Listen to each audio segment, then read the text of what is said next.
right, this is episode 5 of the Money Musician podcast, where we talk about everything music. So performing, gigging, how to make money as a musician. And I got my friends here today. They've done hundreds of gigs, if not thousands of gigs. Probably at this point, yeah. Yeah, it has to be at this point. They've done a lot of cool stuff in music. This is Cameron Dettman and Zach Ellingson. Did I get that right? Yeah. Okay. That's right. For some reason, it took me so many years to say, I would say Ellingson. Yeah. On stage. With a T. With a T, yeah. I don't know why. And we whenever we would do solos, I'd be like, on the drums, Zach Ellingson. And then every time I'd say it, I'd be like, that's not right. I just would just never correct it until like last year. Yeah, it was very recently. Yeah. Anyway. Okay, so let's get into it. Give us like a quick timeline of how you got to playing gigs in Vegas. Just kind of like a quick thing, like how you got to here. Cool. So about 2015, I was working a job as a marketing person, like doing social media marketing and PR, and I just quit my previous original band, and I was kind of reevaluating my goals in life, and so my head, I was just like, all I really want to do is play music for a living, because it was always just like a hobby, like that I was passionate about, and I wanted to be, but at the time, for a long time, I thought, I just need to sign a record deal, and then that'll be the way I can do music. You know what I mean? And that was how it was back then, I think, for a lot of people. And so then I met a guy who knew a bunch of the agencies around town that book cover gigs, and he basically gave me, the lowdown. It was like, learn 3 hours worth of songs, put them into a reel, like just a video, like collage of 4 or 5 of them, and then he put me up for a lot of these agencies, and I just started playing, and then. Did he hear you sing? Yeah. Like he heard you play in your other band, or? Yeah, he had been working with the other band and booked us a few times, and then once we broke up, he kind of helped me out. His name was Jose, and Jose. We were working together for a long time, yeah.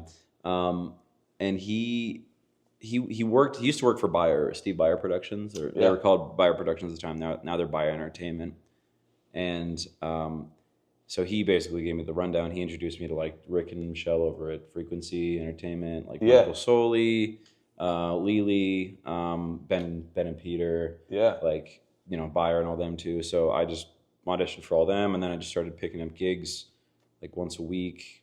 So did you just like completely quit your job and go? No, it was all gradual, because it started out just like I'd get booked like a couple times a month, and then it was once a week, and then twice a week, and then 3 times a week, and then I got to the point where I was making more money doing the gigs than I was in my actual job. So you slowly transitioned out of the marketing into that. Yeah, while like losing my mind because I was so busy. You know what I mean? Oh, yeah. Essentially, it ramped up to having like 2 full-time jobs at a certain point. And and then after a certain, I think 2017, I quit my other job, and I've been doing music full-time ever since then. Whoa. Yeah. That's super cool. Thanks. Let me think. It's been a long time. So I was in college. Oh, is this right? That's good. Is this good, Miles? I was in college. I was studying composition on piano. Where'd you go to college at? Oregon State University.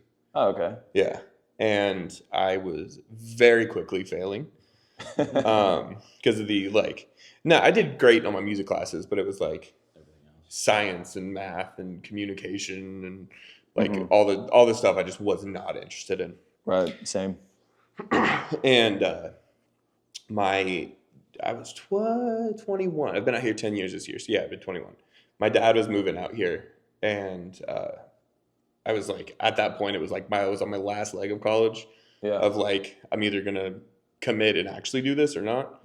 And I moved out here, so I was 21. So you hadn't played any gigs at that time? I'd not played 1 gig in my life. Okay, wow. Yeah. And but I'd played drums for a long time at that point. And then I was like, I moved out here a month later. I was like, I don't know where to find musicians. I'd never lived in a big city. What did you do? So I applied for Guitar Center. Oh, okay. I figured that's where Oh yeah, that's where the musicians are going to be. Yeah. That's smart. Started working there. The guitar tech there, this guy named Bronson, played for Jill and Julia, and they were looking for a drummer. Auditioned, got that gig, and then just started meeting people and have played in a million bands since then. Wow. So like, okay, yeah. So like for me, it was like going to like open mics and meeting everyone. For you, it was Guitar Center. Yeah. That's actually really smart. I would have like never thought of that. Yeah, I was like, this is musicians need gear. This is where they're gonna come. If I'm here 40 hours a week, I'll meet someone. And that's just like a great way to network. Yeah. Did you find that the jam that Ben and Peter used to throw at Freedom Beat was another helpful way to meet musicians too? Yeah. That's where I met you. Yeah, like one of those. I knew. Yeah, well, that's where you guys met each other. Yeah. Was this I like knew an open jam? Sorry. Yeah, go ahead. I knew most of the musicians at that jam. Oh, okay. I think the only person I really met there was you. Okay, nice. Yeah, because it was like I played in that. At that point when he was doing that, I played for all of the bands that were already there. Because that's what Ben did for a long time. Was just like I have a singer at this venue. Which drummer and bass player are available? They're going to be there. Yeah. So for everyone watching, there was basically it was just like a jam, or was it like an open mic, or what was it? It was kind of both. I think it was. So it was at the Downtown Grand in downtown Las Vegas. There was a venue there called the Freedom Beat, and they had a pretty cool little stage, and it was endorsed by Gibson Guitars at the time, so they provided all the backline gear for it, and it was like every Monday. Everyone would just get together. And everyone would just show up. It would be a bunch of musicians, out. And it was kind of like there would be a house drummer usually. They would pick one drummer that would play for most of the time. And then Ben and Peter would be like, Cameron, you do a song, and Miles, you jump on guitar, and then someone want to be on keys or whatever, and then you do like 2 or 3 songs, and then someone else would come and trade, and it was very like kind of fluid, Yeah.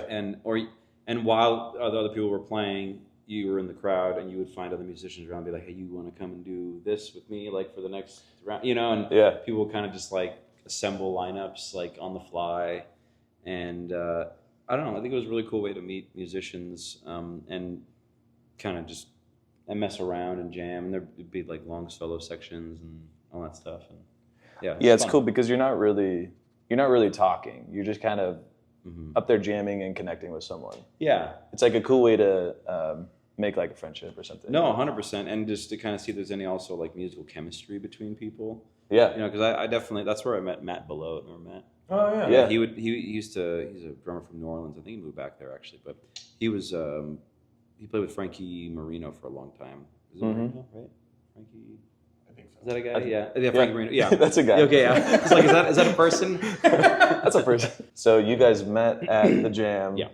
And then, did you play gigs like directly after that, or were you guys just like friends for a while and then? It was pretty close. I mean, actually, I was gonna say he played with my ex. Yeah, that's for what a I was while. gonna say. Okay, yeah.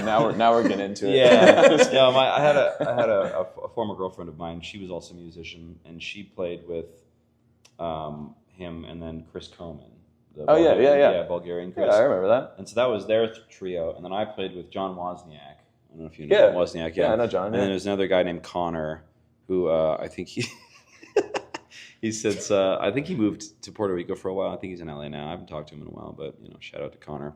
But yeah, then Connor moved to Puerto Rico, and then John. I don't know what happened to John and I. We just like he started playing with other people. But then after my ex and I broke up, I kind of just inserted myself in that trio, and it kind of worked out. Yeah. Well, you gig a lot more, so it was a better transition for me. True. Gotcha. That's cool. That's cool to hear that. I didn't know how you guys met, and I think I met a lot of you guys at that jam too. Mm-hmm.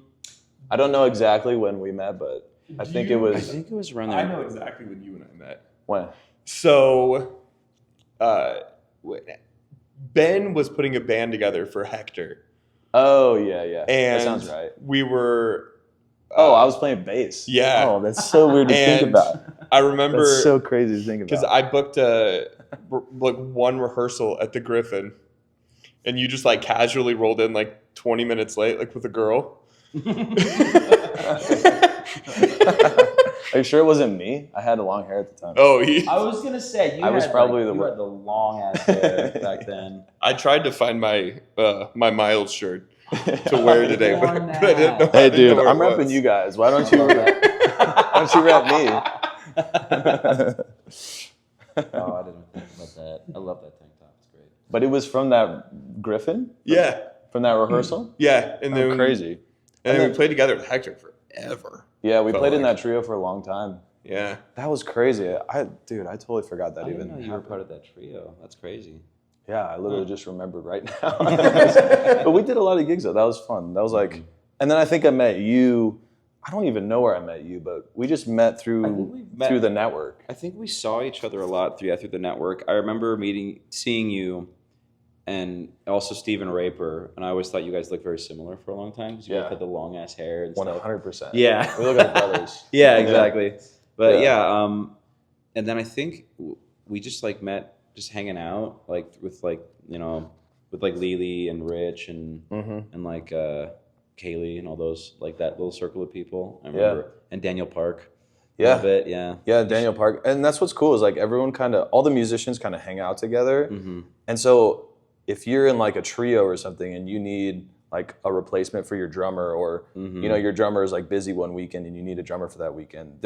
Everyone just knows each other. Everyone jams with each other. Everyone, especially in the cover scene, everyone knows a lot of the same songs.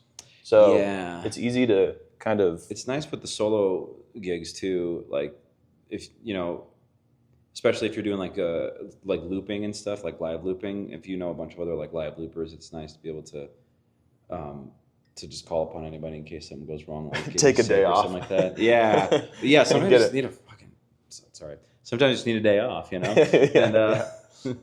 yeah, or when you get sick, like I get sick like a couple times a year, and you saved my ass for that gig with the Pellegrinos, that like really rich family. Oh, dude, yeah. They were fun, right? Dude, and that's so cool because then it's like you get to go experience like a new gig that you've never played before. Yeah. Like, that gig was really cool. Oh yeah, definitely. or like I feel like because we have when he's gone, Lexi Pfeiffer fills in for us.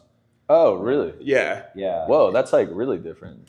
Yeah, it's very. But that's is that fun for you guys too? Because it's just like different music? Oh, it's great. And she's like gotten gigs out of it where like I forget which one it was, but there was one. Juliet's is one of them. Yeah, Juliet's. She came and filled in for a gig once, and then just like met a new booker and started booking gigs just through the booker just because she came in and filled in with us once. And they liked her. Yeah, that's definitely a thing that happens is where, if you're just filling in, but that if you make a good impression, you'd be like, hey, I have my own band. You can come in and be like, hey, like let me like show you, my actual like performance, not just filling in for someone, you know what I mean? Like, Right. I think that's definitely something you can gain from just like even just covering for somebody, Yeah. Yeah, it's not only like, and people always ask me like, how do you find bookers? And there's really only like two ways you can either like send your promo video to a booker to get hired or they see you playing live. And I feel like them seeing you play live happens more often. Like, unless you figure out like their contact information through some other source, like I don't know how many gigs you've gotten just from people seeing you play live. So many. Like, I used to have a couple regular gigs at a couple restaurants in town. One was Honey Salt. Yeah. Like pretty close to here. And then I also played at the Firefly over on Buffalo. It's like a tapas restaurant. And I would do brunch gigs there, especially during COVID. Like when all the gigs were really scarce, and I was just like taking whatever I can get. And like the base pay was not, it was like about half of what you could normally make, But brunch gigs are always full of, just like a lot of, like yuppie moms and stuff with their, daughters, or bachelorette parties, or like, people planning things like. And I got so many weddings, so many like little private events, like just from being there playing. And then people would be like, "Oh, you're amazing! Like, let me get your business card and stuff like that." And such a great way to get gigs. It's sometimes it's really worth taking the gig that maybe not you don't think is worth your time, like financially, like on based on like the average amount of money that you'll be making, but it can lead to a lot of other great opportunities, Yeah, 100%. 100% agree. Mm. So speaking of just playing gigs and getting paid, what's the lowest and highest paying gig you guys have ever played? Easy, lowest, free. Yeah. Charity. Yeah, what did you get paid for like your first paid gig? Charity gigs. My first paid gig was Besides free. Yeah. The first paid gig I ever did, actually the first gig I ever did was Container Park. Okay. What did you was get paid? Terrifying. I made $150, no tips. Okay. Yeah. I mean, that's more than I got. Yeah. Right? Yeah. Okay, yeah. I think the highest I've ever been paid is about $1,000 for one day. I think I got Which paid gig was like that? $950. I did a corporate event. It was weird, actually. What about the gig in the convention? It was the Anheuser-Busch convention that we did. Well, I guess technically we made more money, but we did 3 days. Oh, that's right. Yeah. Yeah. Okay. Like my highest single gig, I think it was like $950. Nice. What gig was that? It was, I don't even know what it was for. It was a corporate gig? Yeah. I do like a church gig every Sunday morning. Oh, okay. And the bass player of that, his wife plays on Fremont. And she was having trouble with her band at the time. Huh. And so somebody saw her on Fremont and wanted her to do the gig. So she asked her husband, who plays bass in the church band, to make $50 a week for me to go play some random corporate event I think it was at the Flamingo. Wow. Yeah. That's pretty sweet. Yeah. It's like a long chain of somebody 3 degrees away needs a band. Yeah. And I just happened to be there that day. And what about you? Oh man, the lowest gig.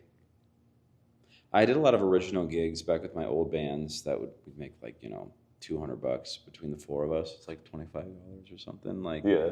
But for cover gigs, like I think I got paid like $50 for a half an hour, which is pretty all right, I guess, if you're going. Just to start. Yeah, just to start. Yeah. Yeah. The highest I think I ever made, I believe I got paid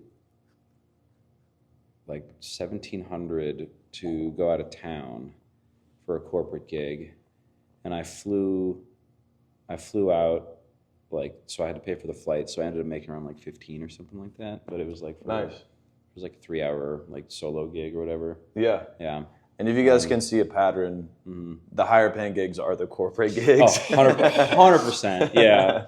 Yeah. I mean, you'll make it, at least as far as Vegas goes, I think the standard rate you can usually make is anywhere from $75 to $100 an hour. And you'll get booked for anywhere from 2 to 4 hours, sometimes 5, which kind of sucks. But Those are the normal lounge gigs. Yeah, lounge gigs, restaurants and stuff. But then for corporates, it's 3 times that much, twice, Yeah. 3 times, sometimes 4 times that much. Yeah. It's just generally speaking, that's kind of the rates.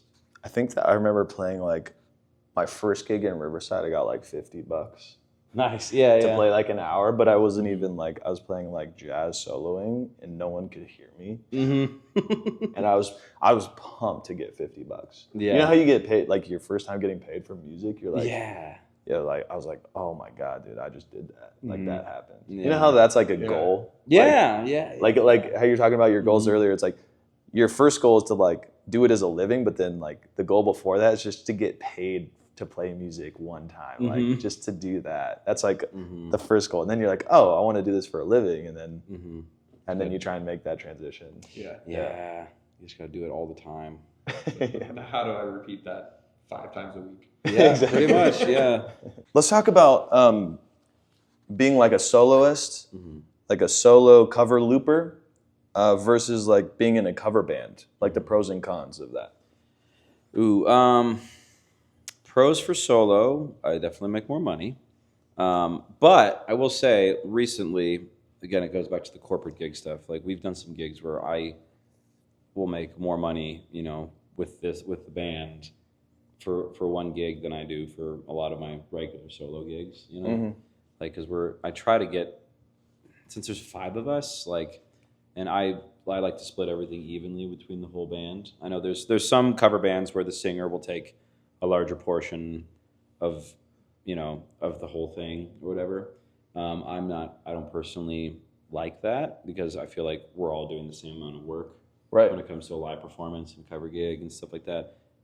So like, I guess explain that a little bit. Like some singers will, I don't know, if they put the gig together, then they'll say the band gets paid like $1,000.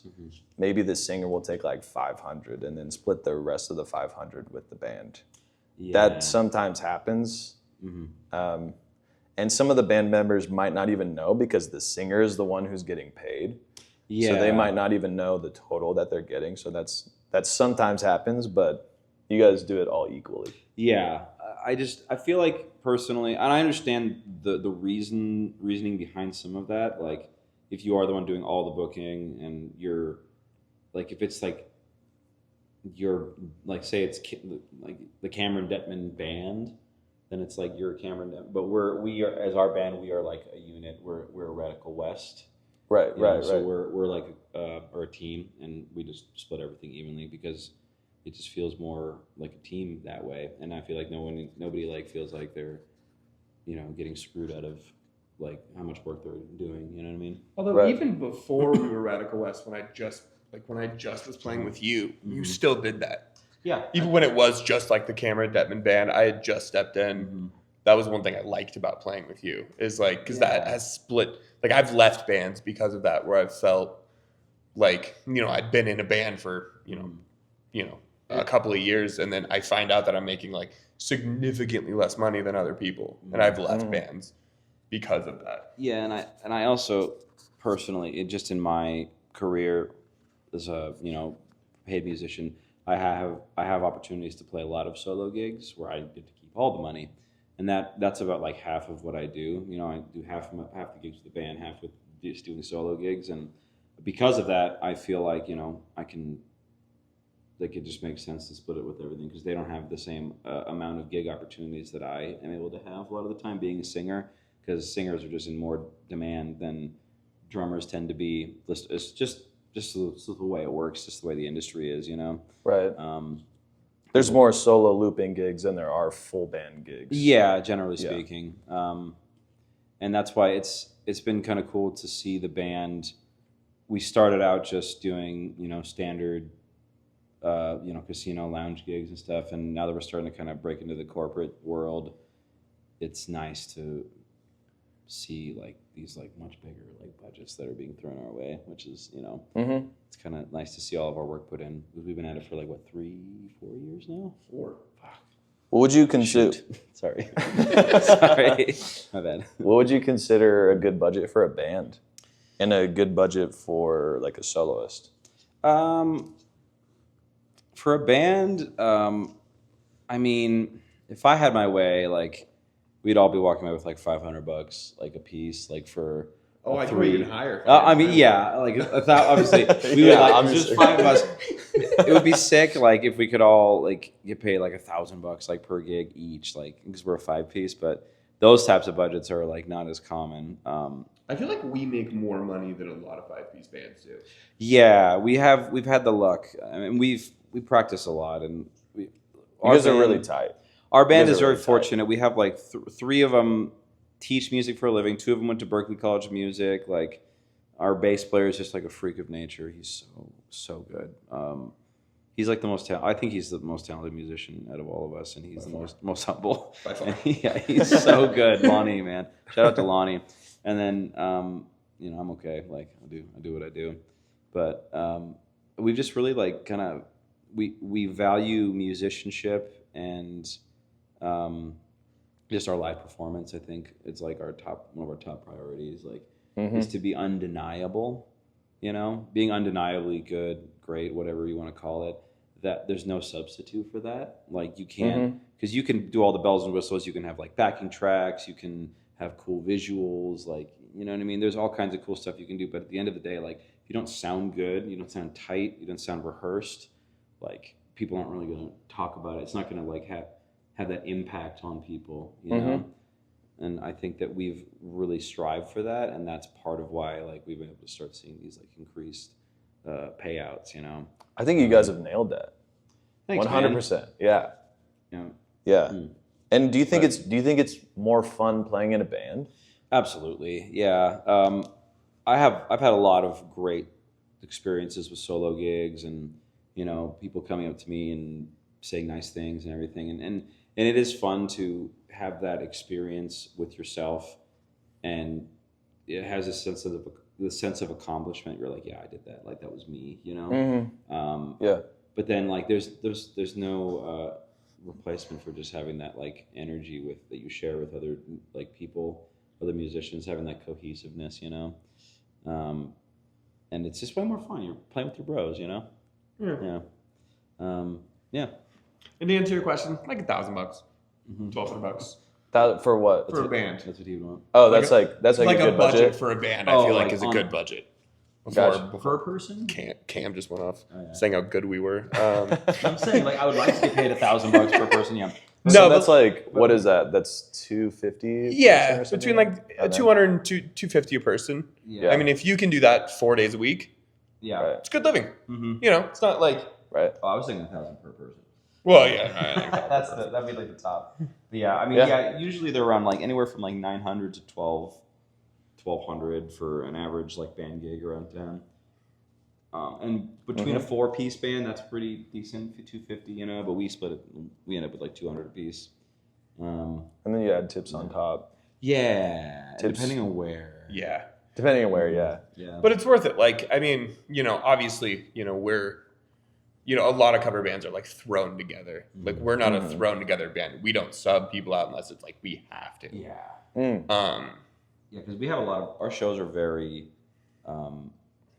It's not really structured, but a lot of our like arrangements are pretty structured. Yeah. And we do a lot of like medleys that kind of flow into the next, and we have solo sections that are set lengths that we all know to the point where we just don't even talk about it, and it just like all flows, you know. And so like to get a substitute, especially like for other like the instrumentals and stuff, it's like it would be a lot of work to get them up to speed. Yeah. You know? It's weird being in a band where like it's easier to sub him out than it is to sub me out. Yeah. Like we can sub out a singer before the drummer, Mm-hmm. you know, and that's not like a normal case Yeah. for a group, guys. Yeah. And how do you guys go about choosing like songs and stuff?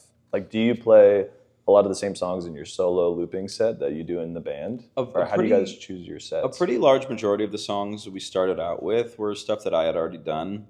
But there's definitely some that I do solo that we still haven't done as a band. But we've learned quite a lot. Yeah, we have a huge repertoire. Yeah, that we just How many songs do you think you guys know as a band? as a band probably like For your cover stuff. at least like 5 hours worth of stuff. Yeah, I mean, we could do 5 to 6 hours of music Mhm. before we repeat, probably. Yeah, Wow. we have.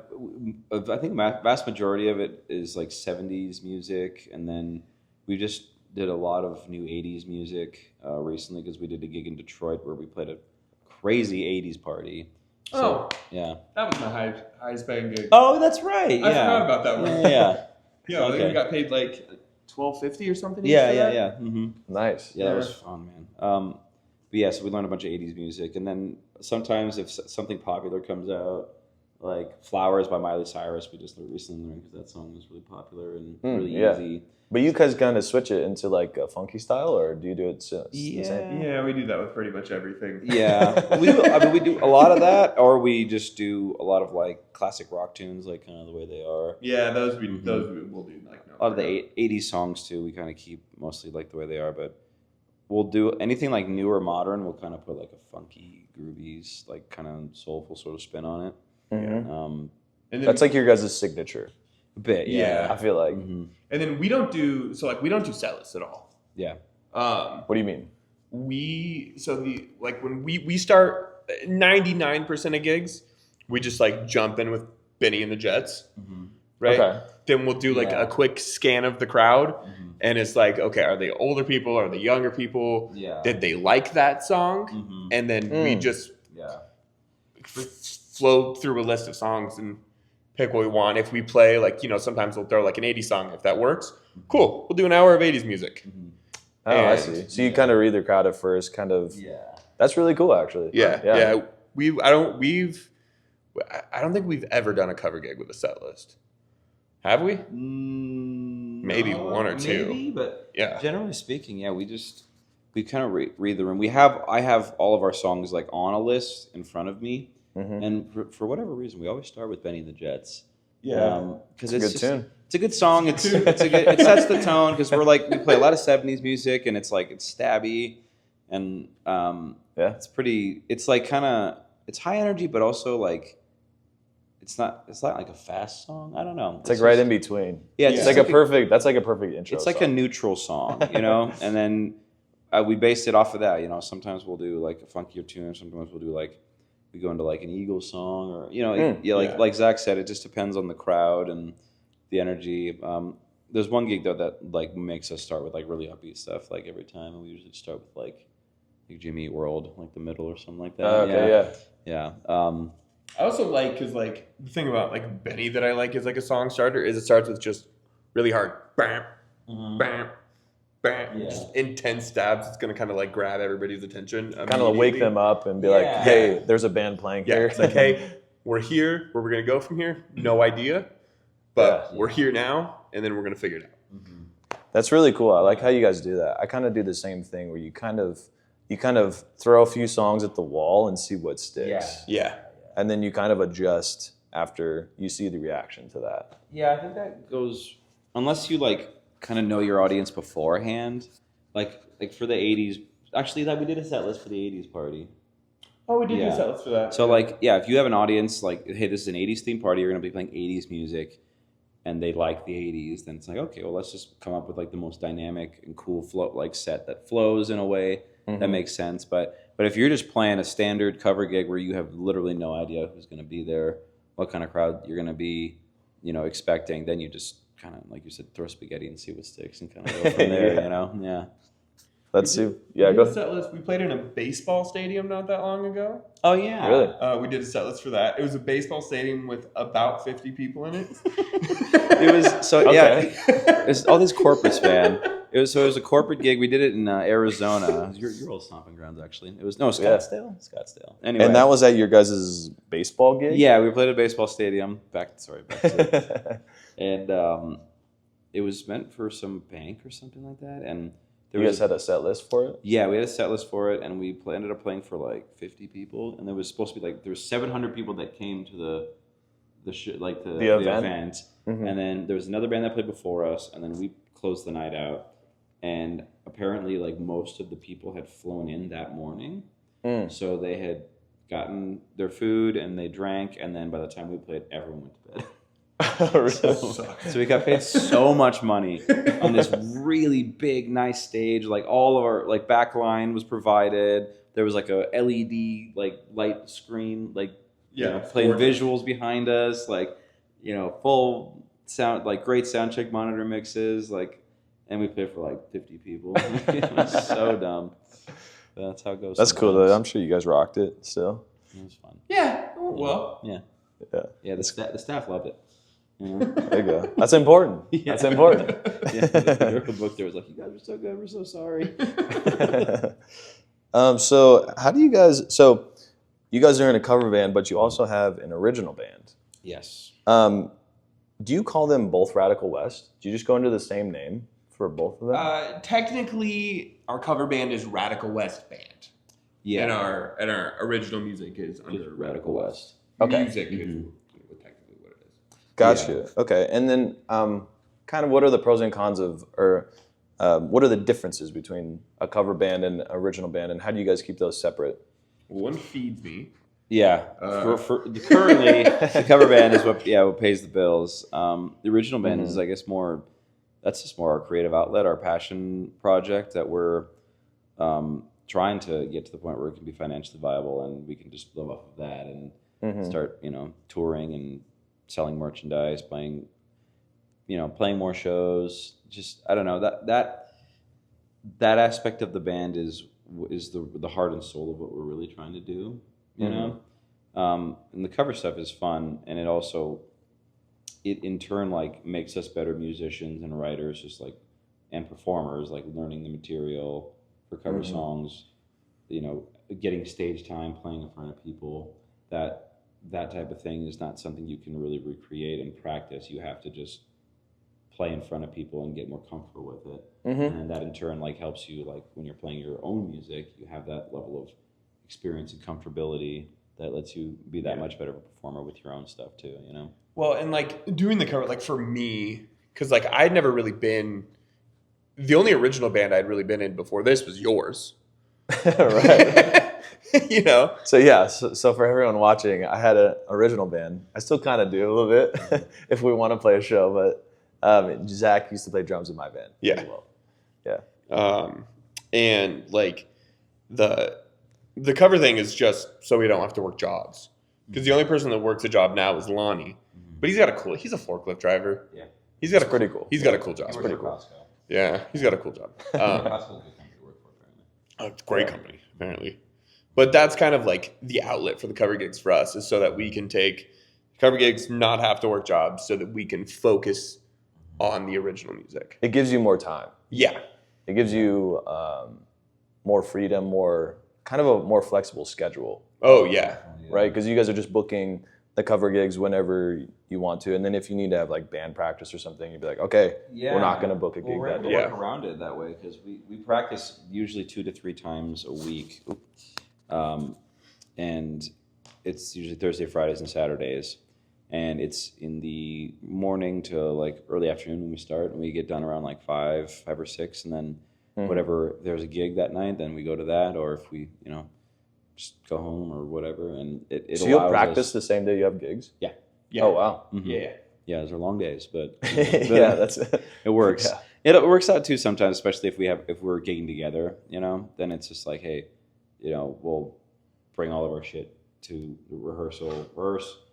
And then sometimes we'll just go straight from there to the gig, but a lot of times we'll shoot home, change, and then go straight to the gig. It kind of depends on what's happening, but it also keeps things kind of fresh, Yeah. And it's nice to, be singing, through rehearsal, and then you can just go right into the gig, and you're super warmed up. Super warmed up. Just ready to go. Yeah. It's like a 4-hour rehearsal and goes straight to a gig. Yeah. It happens, man. That's how it goes, man. Well, the other thing is we have an X32 board. Mm-hmm. So our practice setup. You've been to my house. We practiced for the gig when you played for us. Yeah. Or when we played that show together. We have the X32, so it's I have a dedicated practice space. So everything is mic'd. We have the drums are fully mic'd. We all run ears, and then if we're get an idea, we're just jamming, we're writing during the day, plug it into the computer, then we can quickly do a drum take, and then let's say the next day, instead of getting together to practice, we'll go over to our guitar player's house and throw all of that in the DAW, and then actually be able to write music off of that.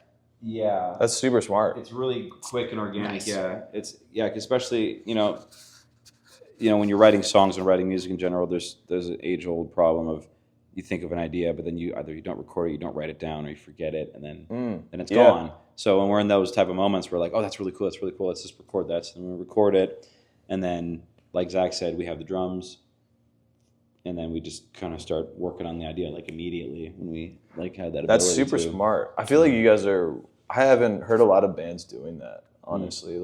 That's pretty... that's really smart, because then the idea is fresh, and then you can just start building off of it. And also, you just might forget. You might have a cool jam or something, and you'd be like, oh, why isn't that recorded? Oh, dude, we've got so many ideas that we've come up with have been just from us at rehearsal, where we hit record, and we just record our entire rehearsal. And not just for those ideas, but also be able to listen back and see, if you did something you liked, being able to hear and correct mistakes during the rehearsal. But then, you know how it goes. It's great sometimes feedback. You're just messing around and jamming, and then we're recording an album right now, so it's getting ready for that process. We can get in the room, play the song down, and then go through and solo just the drums and the bass, or just the drums and the guitar, just the bass and the guitar, and see if anything is clashing before we get into the studio. Yeah. And then we have a set process of how we do that. Yeah, it's been very That's really smart. Yeah. And so how have you guys, with the cover band, you guys make money just playing the gigs, right? Mm-hmm. Just getting paid just flat fees like for the gigs. How have you guys made some money with the original band? We've played a few shows where we've made a profit, like just based on ticket sales and stuff, and a little bit of merchandise money as well. Not nearly as much as we would make it like a cover gig currently, you know. Yeah, definitely. But we definitely. But tickets and merch, probably at the top. Pretty much, yeah. I think merch is number one. Tickets to the album, like streaming, is awful. Oh yeah, just. Mm-hmm. I mean, you don't get too much for streaming. You know, a few 100,000 streams. Like I think we made like $900 or something. Right. Yeah, something like that. Yeah, it's so bad, man. Like, from an older musician to anyone who's starting out, like, don't expect to make much money on your actual music. Those days are long gone, you know. Like the days of like going platinum and making millions of dollars like from record sales, that shit just is not a thing anymore. Streaming has seen that. Well, I think most original artists make money on touring. I think merch is the number one. Merch and touring across the board is the number one moneymaker for. Would that be your advice for a musician who's just who just wants to do original music? Mm-hmm. Do you think just going on tour would be the most like best way to make money? I think first getting a following. Yeah. Trying to get a following is the first thing you'd want to do, and then trying to market that, you know. Hit the content real hard. Yeah, which is so annoying, but it just kind of is what it is. So we almost did a tour once, because we've never really like toured at all, and we were going through the budget of how we were going to do that, and the amount of merch we would have had to sell on that tour to even break even was astronomical. Right.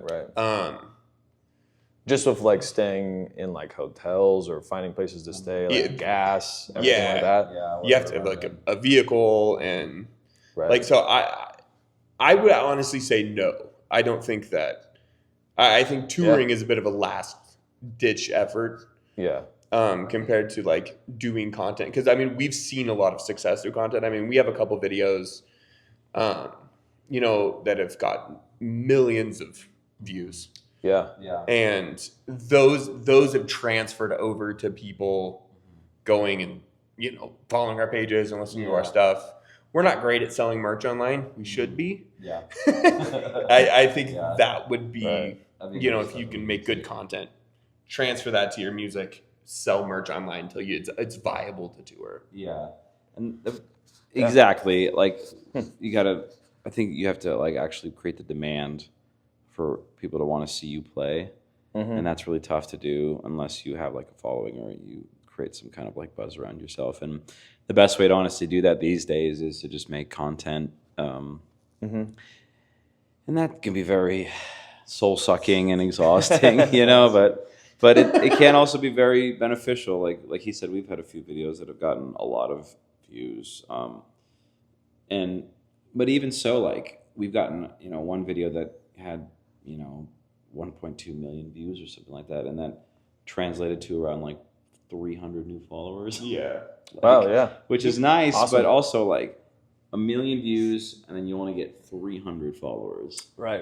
It's like small percentage. Yeah. It's a small percentage, but then that's still something. It's 300 new fans. Yeah. And, it's just like, how do you translate that to people like listening to your music? Because a lot of the videos that we've gone viral for were just like comedy, like skits and stuff, there's a couple that we have done that were actually music related, but we have the one silly drum video we did that got like 1.7 million or something like that.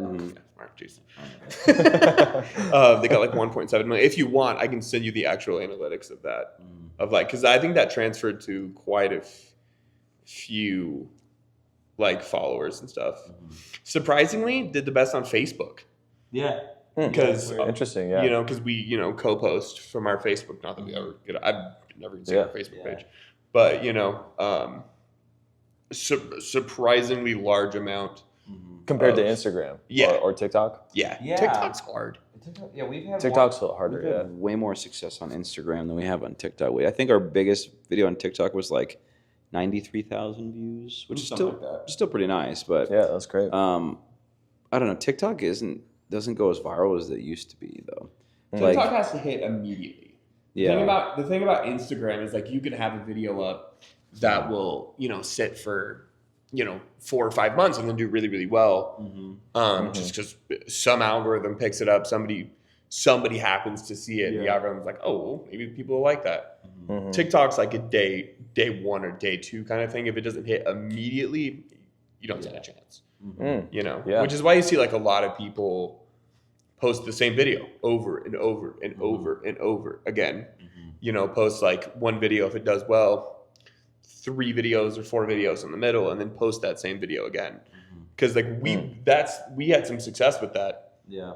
Just reposting this on TikTok. We had more success on Instagram doing it. Yeah. Reposting the same video. We posted the most recent video that we did got like a 1.2 million views. It was actually a repost that we posted in like 2021, and back then it got like 500,000 or just some huge amount, and then we just reposted it again like last year. Oh wow! And it just completely like skyrocketed, and oh wow! Yeah, and so as many people that may have seen it that first time, there's still millions of people that never did.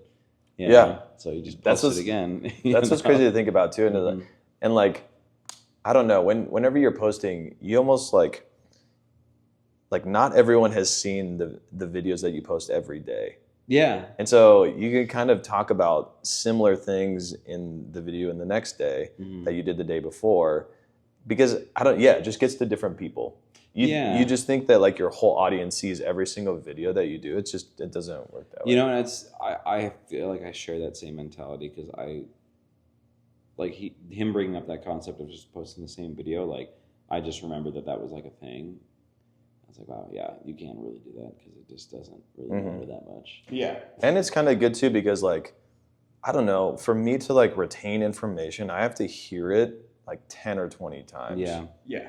Like, and like you hear it the first time, you're like, oh, that's a good idea. And then it starts getting like ingrained. So like a lot of the stuff that I talk about too, it's a lot of the same stuff, just in different ways. So that's a good way to post content too. Just talk about or show that maybe the same song, but just in that same song in a bunch of different ways. Yeah. Yeah. Oh, remember that like if you post a video that gets 2,000 views and you're like, God, that one sucked. My last one got 10. And you're like, imagine playing a show in front of 2,000 people. Yeah. Right. And like what 2,000 people look like is crazy. Oh yeah, absolutely, right. Or I remember when I was first getting into music, there was like this, God, she did like a Viking metal, but she was very successful, and she would do like not TED Talk, what's the word, seminars? Yeah. And I went to one, and the only thing I really took from it is she was like, I'm a solo artist. If I can get, say, 50,000 fans, and I can get them to spend $10 a year, I'm making what $500,000 a year? Yeah. Off, and I mean, I spent $10 today already. Yeah. Right. Yeah. No. 100%. Right. Yeah. And like for one person to spend $10 it's not that big a deal. No, and that's like if you can get 10,000 people or 50,000 people or whatever to do that a year, you do really well. Yeah. Yeah. I mean, even 5,000 people. Even 5,000 people. That's that's $50,000. That's the average income. Even 1,000 people. Yeah. Let's talk about you being on The Voice. Oh man, how was that? What season were you? I think it was 12 or 13. It was back in 2017. That was actually when I quit my job. Oh, really? I got my audition. So I was gigging. I was doing my full-time job and gigging full-time all at the same time. And I had auditioned for The Voice back in I think it was 2010, maybe 2011, around then. But and I did one of the open calls. I drove out with my friends to LA, and we all just waited in line for like 3 hours at 5 a.m. That kind of, you know what I mean, that kind of thing. Yeah. Wow. And just did it just for fun, just for the memes, you know. And The memes. yeah, for the memes, dude. And it was so like whatever. Like and I sang and didn't get a call back. But apparently what happens is when you do those things, they like keep your information and then they keep you in like a database. And then they will like check up on you like periodically to see if you're still singing, you've gotten better. And so that's cool. So I got emailed in like 2016 or so, like I think it was 2017, and they just randomly emailed me and were like, hey, this is NBC Casting, like we saw that you auditioned for The Voice and we'd like to offer you like a private audition. And so I was like, that's cool. I was like, oh, okay. So basically you like skip the big line and go straight to like, Oh, wow. Because you did it in the first time. Yeah, exactly. And they said, and they basically were like, we've been watching your videos, because I'd post random singing videos online and shit back then, and they're like, yeah, we want to have you audition. So I was like, you know what, like, just see what happens. Fuck it. Yeah. Screw it. Sorry. And sorry, man. Yeah. So like they're just like, it's all good. I was like, let's just see what happens. And I went in there to the Hideout studio. This is owned by the Churkos, like Kevin and Kane Churko. And they had the whole studio like rented out for auditions, and I went in there and like sang 2 songs. And what songs did you do? oh man, back then I think I did like a Hall & Oates song, like I Can't Go For That. And then I did either Tennessee Whiskey or If I Ain't Got You by Alicia Keys. Was it a cappella or was it with your guitar? No, well, one was with my guitar and then one was like with a track. Oh, okay. Like they had you just like sing with it. And then I got a call back from that, and I went to LA for a week. I stayed in a hotel, and then they had a bunch of us audition for like a panel of NBC executives in a room, and that was very nerve-wracking. I think I did the same songs then. And then at that point, there was like 150 people, then they took 50 people in one room, and then the other 100 in another, and the 100 were the people that made the actual like blind auditions. And I was in that group, and then everyone else was all And you made it? Yeah, I made it. And then I went to... Wow. And then I went back home, and then I flew back out a month later for an entire month. They put you in a hotel and like basically keep you hostage for like an entire like 30 days. And at that point I quit my job because I was like, hey, I can't just like take a month off of work. You know? Right. Like, hey, can I have a month off? Like, so yeah. What do you do in that month? A lot of training and stuff? Yeah, a lot of it is it's like week 1 was like you pick your song, they give you like they assign you a coach, like a private like vocal coach, and then that's cool. And then you basically just like rehearse every day. You get like free meals like through the hotel, and you just hang out with all the other people there. It's just like, I was like into like a singing camp, with like all these amazing singers, like and it. And everyone would just like hang out in the hotels and like sing and like kind of help each other out and critique, like, oh, like what if you try doing something like this or try to run here, and so it was very like pushing you a little bit. Yeah, it was really cool, man. It was like very like kind of like everyone was very encouraging and nice. There was not a lot of like shitty ego driven people. I mean, I'm sure there was, but people kept it like kind of everyone was really chill. Cool. Yeah, everyone was pretty chill. And I made friends with a bunch of these dudes from Nashville. And we were just all hanging out. We'd show each other like original music we were writing to, and then they eventually like as the days go by, they put you into like the wardrobe department. They like find your look. They like do little interviews throughout, and then the week before they start ramping up the interviews, like asking all these questions, how you feel, and then they fly your like family in, and then you do a bunch of interviews with them, and then it all leads up to the big like climax of doing the actual like blind auditions where they have the chairs and the buttons and stuff like that, and and I didn't get a chair to turn. So you went so this was on TV. You went on. It was filmed for TV, but the whole time they were basically like, there's no guarantee that your actual segment will even air. It's not live. Yeah. It's not live, no. It's all recorded, and they like put the show together based on what's the best best TV. And my shit just wasn't that interesting. I'm like, there are all these people with all these like crazy sob stories. Like, The one guy like had this little girl that he sings with, and he has like a YouTube channel that had like millions of views. And then like there was a dude who was a former NFL player who was gay, who like wrote a whole like book about him being like persecuted for being gay in the NFL. There was another guy who like got into a really bad car accident and like was in a coma for like 6 months, and his whole family was there. Like, so you felt like the story had a lot to do with it. 100%. Gotcha. So much. Yeah. Yeah. I did not. I was like, I have a great family. I have no real like crazy tragedy in my life. Like I play in Vegas. Like I play in casinos. Like that was like my whole shtick. I'm like, how did you think you did on the performance? I was so nervous, man. It was so terrifying. I bet, it was the most terrifying performance I've ever had to experience. Like, cause it's like a full audience, like 800 people, you know, and then like you only get like about 90 seconds, you know, so it's not even a full song. It's like a verse. It's like a verse, a pre-chorus, and then a double chorus, basically a length, and then you're done. Yeah, and like it's like don't mess up in 90 seconds. Dude, like, it all happened so fast that like I just didn't have time to like process, you know. And by the time I was like almost done, I was like, oh shit, I'm almost done. You know what I mean? Like, right. Because I was just in my head the whole time, and I just was like, I know for a fact that like, you know, Miley Cyrus and Adam Levine are like right there, like listening to me. You know what I mean? Oh, crazy! Yeah, and it was crazy, man, and a lot of pressure. Yeah, it was way more pressure than I've never experienced in my entire life. And I played for big audiences, you know, before then too. I played for like sold out shows at House of Blues, like, and that all of that was way easier than what this was. You know what I mean? Yeah. But you made it though, and you did it. I did. That's it. Pretty awesome. Thing. What was cool too is like right after I got back, I got offered to do a residency like in Southeast Asia. And let's talk a little bit about that. Oh yeah. That's super cool. So how did that happen from the show?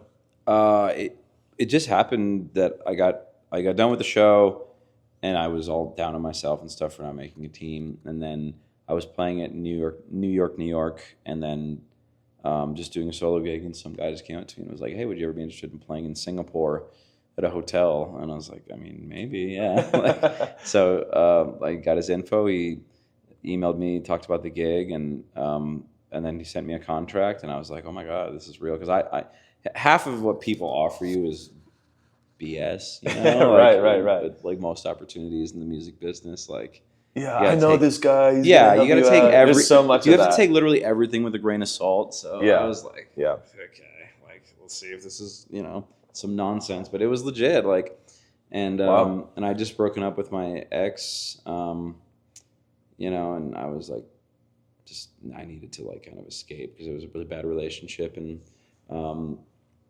and so I was like, you know what, let's go to Asia. And you've never been there? Never, no. Wow. I never had a passport or anything. Like, oh wow. So I got my passport, and you've never been out of the country at that point? I'd been in Mexico. Like, okay. Yeah, but that was it, and that barely counts, you know. Wow. Because it's like just right, you know, we're on the same continent. But yeah, and I went for it. It was like it was a hotel gig. I played 6 days a week. I was at the Ritz-Carlton Hotel.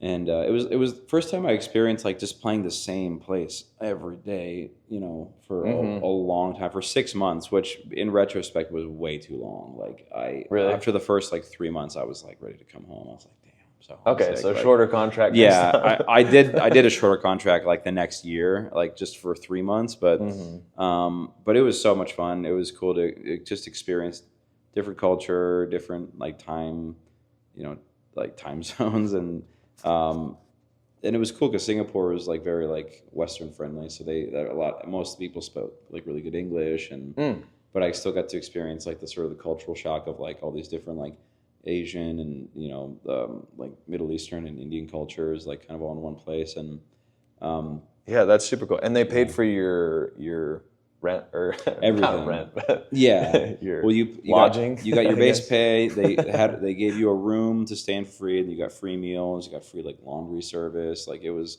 very cushy. Nice. So you got to save up. Oh yeah, in that time. Yeah, it's kind of like cruise ships. Yeah, it was like a lot like cruise ships, but a little less work because I know cruise ships like sometimes will work you to the bone. Right. You'll have like 2 or 3 gigs a day, every day. Yeah. Like That's crazy. I've gotten a couple of cruise ship offers, and I just was like, no, I've heard stories, man. I'm not down. So this one was pretty chill. But the best part too was that it was an opportunity for me to just get. It took me from here to here as far as like being a good performer, because it was all just like repetition. Being able to. I played every single 6 days a week for 6 months straight, just singing, playing,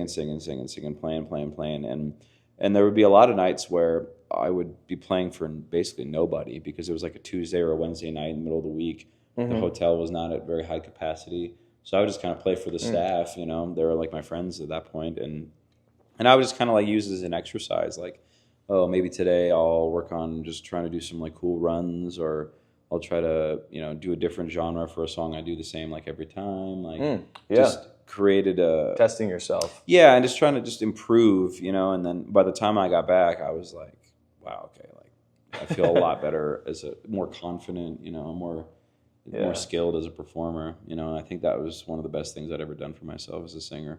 Kind of forces you to push yourself. Yeah, otherwise, because then you're just stagnant, you're just bored. Because you probably wouldn't do that back in Vegas. You probably wouldn't be playing that much.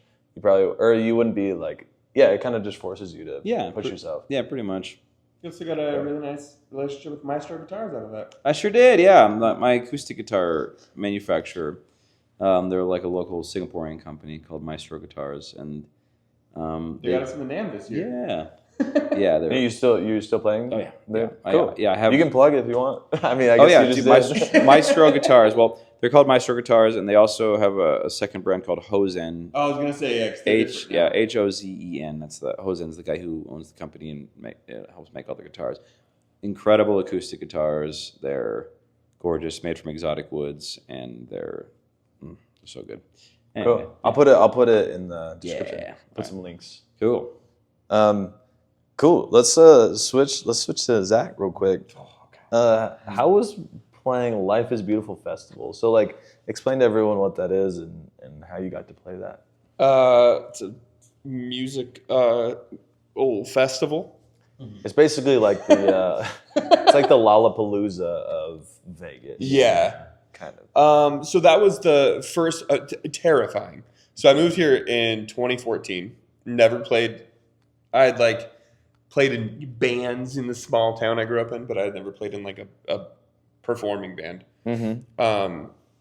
So like I said earlier, I when I was working at Guitar Center, I auditioned for a band called Jill and Julia. What are they called now? Pretty Wild? Pretty Reckless? No, Pretty Reckless. Pretty Wild. Pretty Wild. Pretty wild. Yeah. I auditioned for them because they had a temporary drummer, but he wasn't going to be the full-time guy. How did you meet them? Or how did you even find out about the audition? So the guitar tech at Guitar Center was a guy named Bronson Garza, and he was their bass player. Okay, so connections from Guitar Center. Yep. So it paid off. Yeah, it was almost... That's pretty cool to think about. It was almost immediately after I started working there, I started playing gigs. It was crazy how fast you just ask people. Wow. Hey, I'm new in town. I play drums. Can I play for you? Wow. And it was yeah, cool. That's really cool, yeah. I got very lucky. So Life's Beautiful does, I don't know if they do it the same anymore, but how they did it back then was they do a competition every year to see, because this was 2015 when I played. So, as a local band, you could submit, and then there was public voting, and then we did a performance at First Friday here. Okay. And then I'm not exactly sure of the logistics of how we won. There's some fun stuff I'll tell you off air if you'd like. Political things. Some things I might get yelled at for. But we ended up winning. And we played the 3:30 p.m. on the last day of the festival on the smallest stage. But it was cool. It's my first time being on a big stage with a big budget and a big production and, you know, like using like real wedges and nice monitor system. Yeah. Like all the gears. That was Great. your first performance like that? that was my first big gig. Jeez. Yeah. Wow. And you know, I've done some stuff now that I would probably say is cooler than that. Were you nervous? Oh my God. Yeah. Who else was playing that year? Do you remember? Who was like the big headliners that year? The two headliners that year were Stevie Wonder Wow. and Kendrick Lamar. Yeah. It was like Okay, so right that as shows he you was like blowing the up. scale of how big the festival is. It's a big thing. And Yeah. and so were you nervous? Oh, I can't even begin to say. You know, I'm a big believer that like preparation equals relaxation. You know, it was one of those things where it was like for weeks and weeks before that, I ran the set 5 times a day. Yeah. You know, I didn't like when I sat down on that stage, like I didn't want there to be any question in my head of like, can I do this? Am I going to mess up? Am I going to forget parts? You know, I want it crystal clear in my brain. Yeah. You know, and like the girls didn't like to practice that much. So I think for that, we did 2 practices. Oh wow. I think, yeah. And so it was like, I just got to be good. Yeah. You know, and especially like, you know, being a drummer, it's like in those situations, all right, it's not my drum kit. You know, it's not my hardware. The only thing that was mine was my cymbals, my pedal, and my snare. So it's like, so you kind of had to get used to that. So yeah, it's like I got to quickly, while everybody's like, you know, plugging in their DIs, I have to get on stage, set the kit up. I had to change the kick head out because they wanted their logo on it. yeah. You know, because, you know, a lot of those big festivals are streamed. Right. So, you know, you have to get everything in order, get your cymbals at the right height, tune the kit up, kind of, if you get the chance. And then it's 1, 2, 3, 4, you're in. Sorry, I just snapped right in your ear. I like how much you prepared for that, and I feel like that's definitely like a professional musician kind of thing, to where you want to show up on time, you want to be rehearsed. Like I feel like you've always done that well. I have to. Yeah. And then how did it go? Good. Did you mess up? No, the whole performance went really, really well. Nice. No. There was maybe like 25 people. Really? You know, first stage on the last day of the festival, everybody's kind of groggily walking in. Yeah. You know. That's super cool though. That goes on your resume though. Yeah. That's a cool thing to, even just to see your name on the lineup. Yeah. It's pretty cool. Well, and it's nice because you know you have like a really nice green room. You know, we were lucky we got a writer, so it's like, you know, we can say what we want to be in the green room, and all brown M&Ms, of course. You kind of get a dose of what it would be like to be the headliner. Yeah. Right? Yeah. Or at least a touring band in festivals like that. Yeah. And it's nice, like, the festival thing was cool because I've done like a couple gigs where, you know, like opening for some big bands. And it's kind of like, it's different in situations like that because it's like you have to like go in. It's like, can I talk to the band? If I see what them, are the rules? I look at them? Yeah. You know, we just I have to look at him. get on stage, play, break down immediately, stay out of everybody's way kind of thing. But like festivals are cool. They take really good care of you. And I want to play festivals so bad. just gotta go do a good job. Yeah. It's a lot of prep. And like luckily I'm a decent reader. Like I read a lot of music. So like learning songs and doing those things is pretty easy. Like memorizing music is really hard for me. So it's just a lot of work. It's a lot of grinding. Yeah. That's cool. That's cool that you did that. That's cool to have it on your resume. Yeah. I feel like that's been a goal for a lot of like original bands in town, is to play that festival. Yeah. And it was weird. I had just moved to town. I hardly knew anybody. Yeah. I had been in town less than a year. It was the first band I started playing with. Like I just got lucky. Guitar Center was the move. It was the move, dude. I'm telling you. I couldn't recommend that enough for people. We got to play it in 2021 as well. Oh yeah. Yeah. Yeah. And the Rising Stars. Yeah, it was like the stage, Rising whatever it Stars was. stage. Okay, yeah. Talk a little bit about that. It was I mean, it was way less cool because it was so basically like he got to play it on actual official stage. Yeah. In the festival? In the festival. Well, we played. Container Park was kind of in the festival. It was Just a little bit. It was within the walls. It was within the walls of the festival. But here's the thing: it's like Container Park is like it's like a cool little tucked away stage and towards the back, like, and it's a cool place to be like on a regular weekend. Right. But like when you're at Life is Beautiful, like you're going to see all these other bands, and like the last place you would think to go is Container Park, Right. you know, and. So we played for maybe 20 people. Yeah. Like same sort of situation. And it's funny too because we played at the Container Park, you know, during Life is Beautiful, and then we had another gig at Container Park for the very next weekend, literally a week later on Saturday evening, and there was like 3 times as many people that were there that night than were to see us at the actual festival. You know, which is so funny, and we were like, "Damn, that's so ridiculous." But at least you guys can say you played it. We got to go see Jacob Collier, which was cool. Yeah. He was like on right after we were done. So Crazy. That was really cool. Yeah. It'd be great to see. Yeah. Yeah, he had like Steve Vai and T-Pain. And Yeah. Oh, yeah. He had a crazy lineup. That was it was wild. It was so cool. Insane. Let's talk about your guys' craziest gig story ever. What's the craziest thing that's happened at a gig that you guys can think of? I think every time I think of that, because I've been asked that question a lot, I think the first thing that always comes to mind, I was playing at Whist, Stoves and Spirits. Oh, I love this one. This is so weird.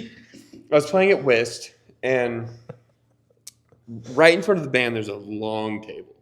And there was a girl sitting at the end who was blacked out drunk. And she's looking at me, and I'm making eye contact with her, and I'm just thinking to myself, this girl's about to do something weird.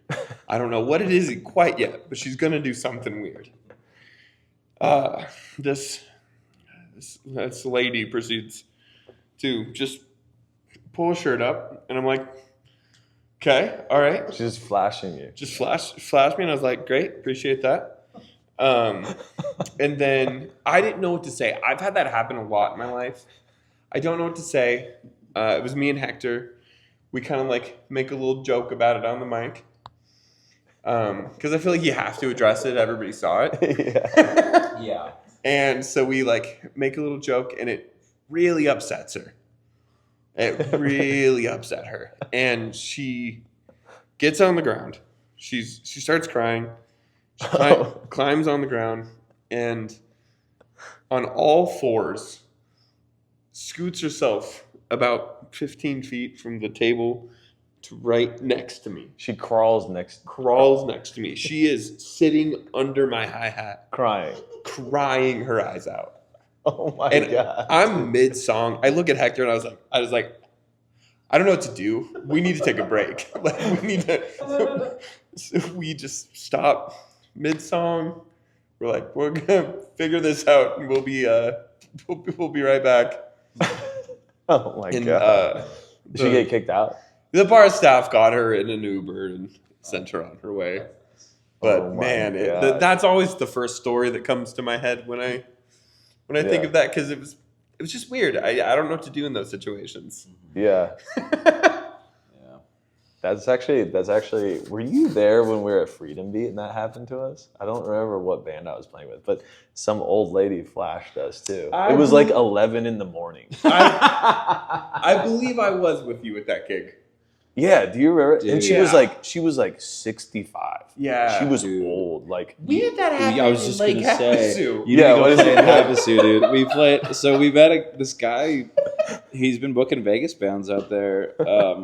Really nice dudes that run there's a place called the Lighthouse Lounge out in Havasu, and wonderful venue. Great people, great food, fun venue. But man, the people there get drunk, and there's a lot of older ladies that like to show their boobs.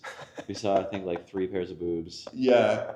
She asked the bar owner. She was like, "Am I allowed to flash the band?" And the owner was like, "No, you're not. Like, you can't do that here." So she kept coming up to the front of the stage, and she would go, and then she would just slowly pull her shirt up and then dance, And she just dance like this, and she did it all night. really? And she in particular, she had a particular attraction to our keyboard player Spencer. He's our youngest, and he's a handsome man. But she was like targeting him a lot, and that was something. Yeah, it was really wild.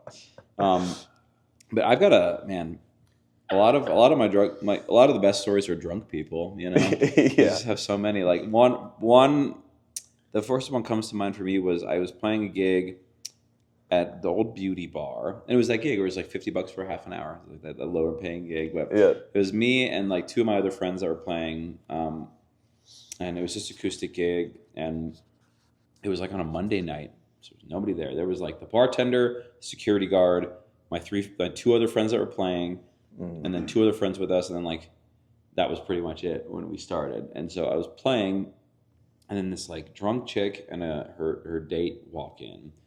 And apparently they were on a blind date, these two. They didn't know each other. And this girl was really drunk, like potentially blackout drunk. And so I'm like singing, playing or whatever. And then I get done with the song and she just starts going like, I want to sing. Like, I want to sing. Like she's just like yelling it. And there's nobody in this bar, so everybody is hearing her. And the bartender, and everyone just ignored her. And then I play another song and then she, you know, she's like, I want to fucking sing, like, you know. And the bartender was like aggressive. Yeah, and then the bartender was like, yo, shut the F up. I'm paying him to sing, not you. Shut the F up. Like he's being really like just aggressive to her. And she's like, thank you, man. And like, and then she walks up to the stage and I'm like just sitting there kind of watching her, and then she like trips and like falls and then hits the mic stand. And the mic, you know, the mic's right here, and it just goes bam, and hits me right in the lip. Like her whole weight hits the mic, hits me right in the lip, and I'm like, what? Fuck, like, ow, like, and I got a fat lip, and this mic just slams me right in the lips.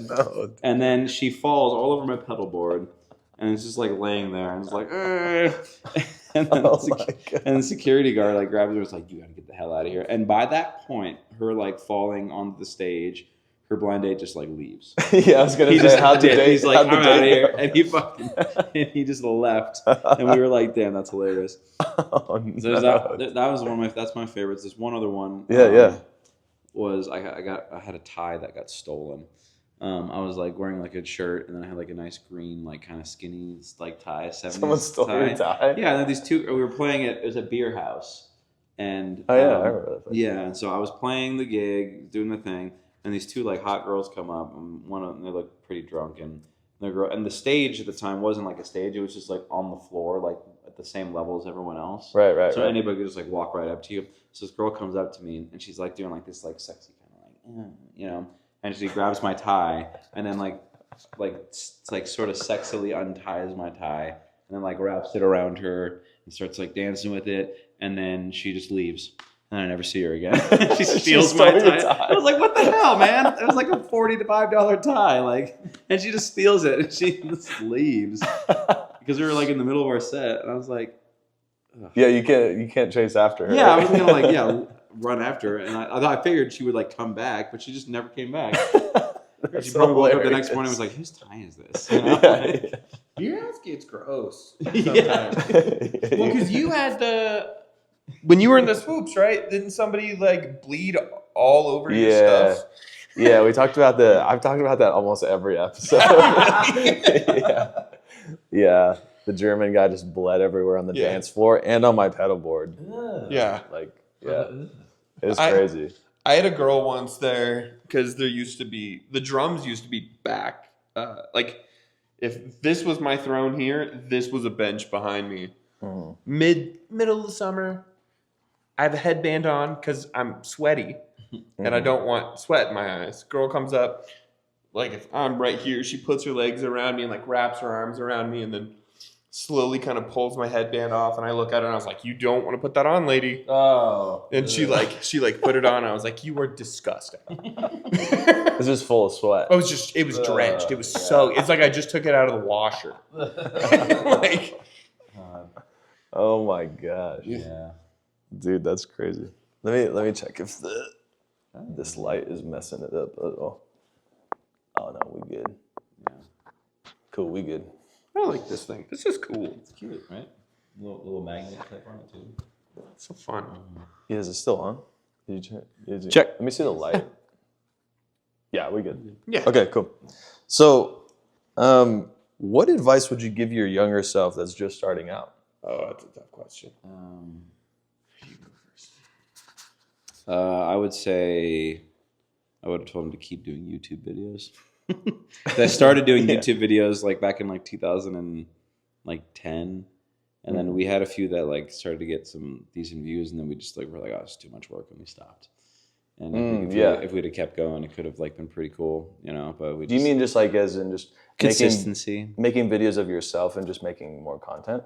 I think just doing consistency, because we were doing one every single week for like a while, and we were starting to see like a little increase in view count and stuff, and I don't know. I think like try to be consistent with everything is a good advice, I would say. You mean like with practicing? Everything, yeah, practicing with posting videos, with creating, trying to write, just setting aside time every day to like chip away at something, you know.